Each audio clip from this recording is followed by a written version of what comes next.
Welcome to Penrose Learning, where we make understanding easy. You begin by verifying prerequisites, have the parent Google account credentials on hand, and make sure the child device is online. Once done, check battery and backup photos and contacts so nothing is lost. Next, open the Family Link app on the parent device and sign in. You will need to locate the child profile, so tap the child's name. This first action prepares you to remove supervision cleanly and avoids accidental data loss during the process. Now you act. In Family Link, select the child, then go to Manage Settings and Account Info to find Stop Supervision. You may see Delete Account or Transfer options. Choose the one that matches your goal.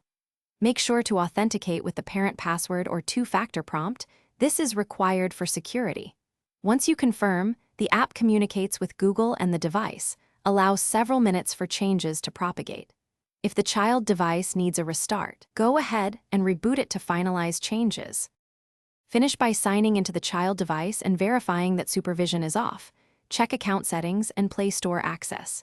If the setting persists, try removing the Google account directly from Settings right arrow Accounts, then re-add if needed. Once done, clear the Family Link cache on the parent device and restart both phones to resolve sync issues. If nothing works, contact Google support as a last resort and provide account details. They can finalize removal or explain any policy restrictions. Thanks for watching. If this was helpful, leave a like and consider subscribing. See you next time.